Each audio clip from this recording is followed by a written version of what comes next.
As a Pokemon fan, there is a lot to keep track of in the Pokemon franchise, and no matter how much of an expert you are, you could believe some things to be true about Pokemon that are just flat out wrong. So in this video, I am going to be going over 10 things in Pokemon that you believe or have believed that are not true.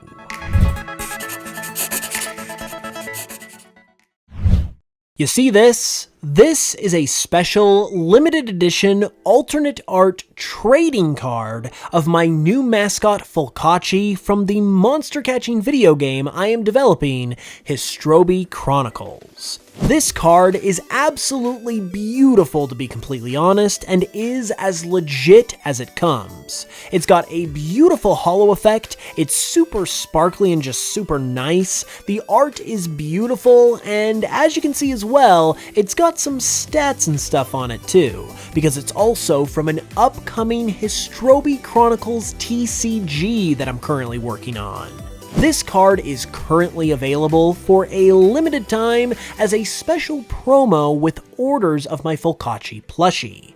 The plushie is amazing as well, it's super soft, cute, and extremely well made, and from now until February 9th, 2024, all orders of the plush will include this Folkachi card for free. This is a special, alternate art version of this Folkachi card from the upcoming TCG, and will only be available in this promo and only until February 9th. So pick up a Folkachi plush today to receive this special free promo card by going to histrobishop.com with the link in the description below. Again, this card is only available until February 9th. So hit that link in the description to grab a plush and get a card as well before it's too late. And a big thank you as always to all of you guys for your support and helping to make stuff like this possible. So this video is a follow-up to another video I did on this topic a while ago, and the idea is that a lot of people either believe these things or believed them at one point in their life, even though they're totally untrue. And the first one that I'm going to cover is the fact that Blissey is not a fairy-type Pokemon. This one comes from personal experience, but I always find myself having to constantly remind myself that Blissey, and its pre-evolutions for that matter, are just normal types and are not fairy. And I figured if I have had this problem, then some other people have probably had the same thoughts too. The reason why it is so easy to think that Blissey is a fairy type is, well, just because of everything about it. I mean, its design just screams fairy type, its motif of healing aligns perfectly with the fairy type as well, and Wigglytuff and Clefable, two Pokemon from the same generation that Blissey's pre-evolution Chansey is also from, who are also cute, pink, oval-shaped creatures who look very similar to one another, were in fact updated with the fairy type themselves when it was introduced. So mentally, it is really easy to think that Blissey also had to have gotten that update too, because truthfully, it probably should have, even though it actually didn't. Pretty much every time I pick up a new Pokemon game and see Blissey, I have to remind myself of that, so that is why I put it on the list. The next one is that the fighting type isn't immune to the ghost type. This can be easy to get confused as well because Ghost is immune to the normal type, for example, and then the normal type is also immune to it. From there, Ghost is also immune to Fighting, so the pattern here would lead you to believe that Fighting is immune to Ghost too, especially because it makes perfect sense conceptually, but that is not the case. Ghost types can hit fighting types for regular damage, and I know I have had a couple times myself while playing Pokemon where I get this confused and mixed around, and I'm sure there's probably others out there who have also done the same.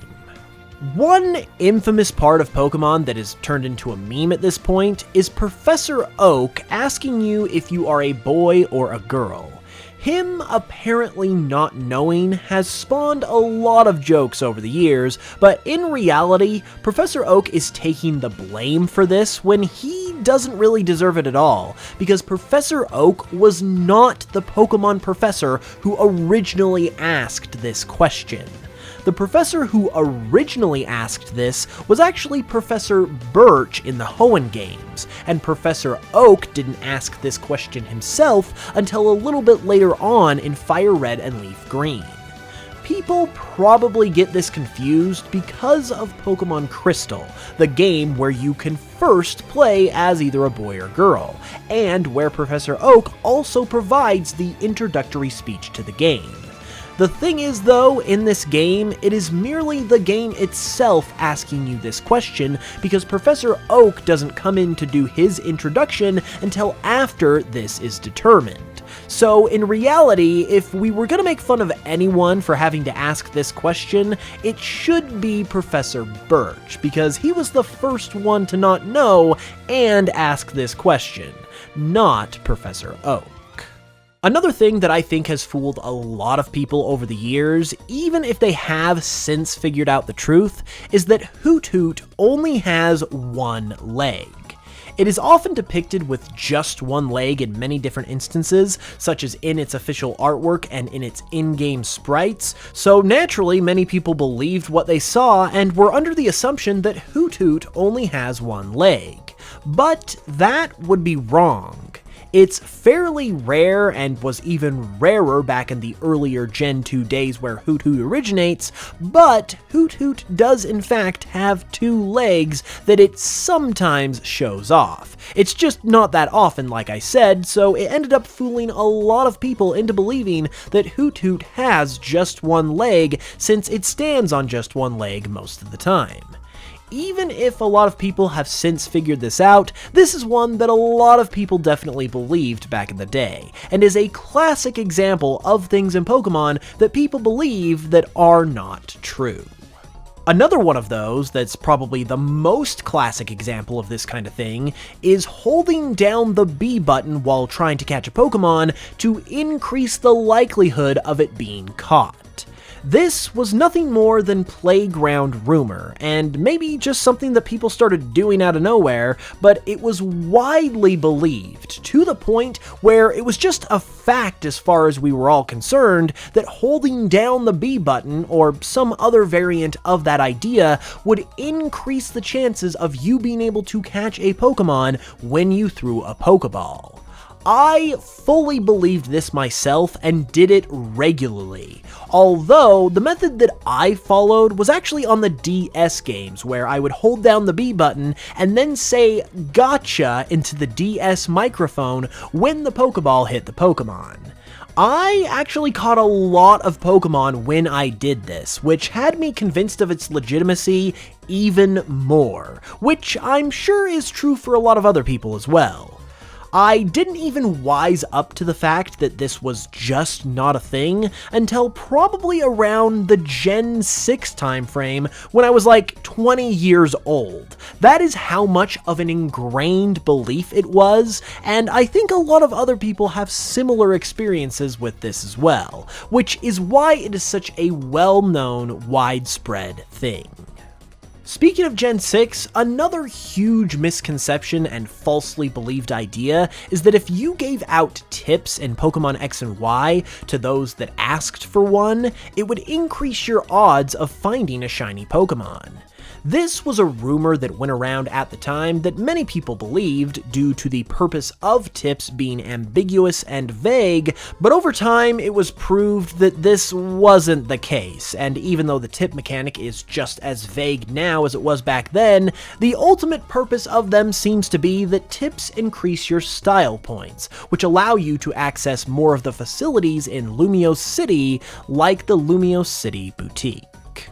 I actually have one more Kalos-related one for good measure, and it's actually similar to the earlier entry on Blissey, and that is that Inkay and Malamar are not water-type. This one is really easy to assume, believe, and or just misremember due to the fact that these Pokemon are literal squids, so of course you would assume that they're water-type. However, they are not in fact water types and are actually dark psychic types instead.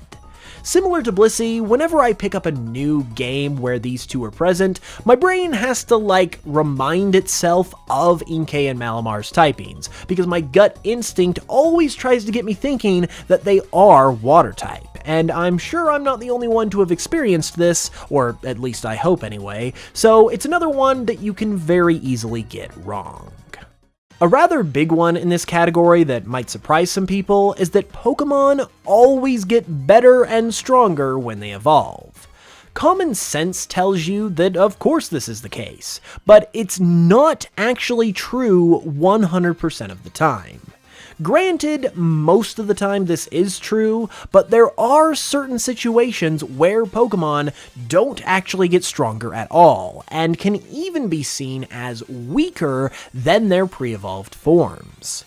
Take the Scyther family for instance. Scyther's base stat total is 500, and upon evolving into either Kleavor or Scizor, its base stat total does not grow one single bit, and is the exact same as Scyther's at 500, with the stat distribution simply just changed around a little. There's also the case of Nincada, who actually gets weaker base stat wise when it evolves, or sort of evolves into Shedinja. Nincada's base stat total is 266, while Shedinja's is a mere 236, primarily due to its very unique HP stat, which sits at just 1. There's also other, more subjective, but still compelling cases of this as well, such as with Slaking and Vigoroth. Slaking might have better base stats, but its terrible ability makes Vigoroth more of a legit alternative in comparison than you might think, especially if you couple it with an item like Eviolite. So while most of the time Pokemon do get better and stronger when they evolve, it's not technically true to say that this is always the case. Next up is another classic one that might not fool you if you're a hardcore Pokemon fan, but if you're more of a casual fan or have been away from the game for a while, it could easily trip you up. And that is that the move Splash, despite its name, is not a water-type move. The move that is most iconically associated with Magikarp, who is a fish and therefore would also convince you even more that this is a water-type move, is actually a normal-type move instead. This is because the name of the move Splash is actually a bit of a translation quirk, because in Japanese, this move is known as Hop. However, there's even more to this move on top of all of this that could have you thinking of it or remembering it as a water type too, because in generations 4 and 5, the animations for this move actually feature water. So while this move has absolutely zero effectiveness in battle, it seems that its true purpose is actually trying to confuse players on what type the move actually is. And along the lines of moves and their types is the fact that Gust and Sand Attack, despite their names, are not flying and ground type moves, or at least they weren't. Originally in Gen 1, these were normal type moves, which I'm sure led to some confusion at the time, but by the time Gen 2 rolled around, they were updated to be flying and ground type moves respectively, like their names would suggest. This might not be an issue for newer Pokemon fans, but for the OGs that originally dealt with this inconsistency and then the change in these moves types later on, it can be hard to remember what types these moves actually are sometimes. Are there any other things like this, though, that you have believed about Pokemon, even though they aren't true? And did you believe any of the ones that I mentioned? Be sure to let me know in the comments below, and leave a like if you enjoyed, and subscribe if you haven't already for more. Be sure to grab a Folkachi plush as well, so you can scoop up that limited edition Folkachi promo card. The card is only going to be available until February 9th, 2024, so pick up a plush so you don't miss out, and help support the channel at the same time. With that said, I'll be back with another new video very soon, and until then, as always, thank you guys so much for watching this one. I really appreciate it, and I will smell you guys later.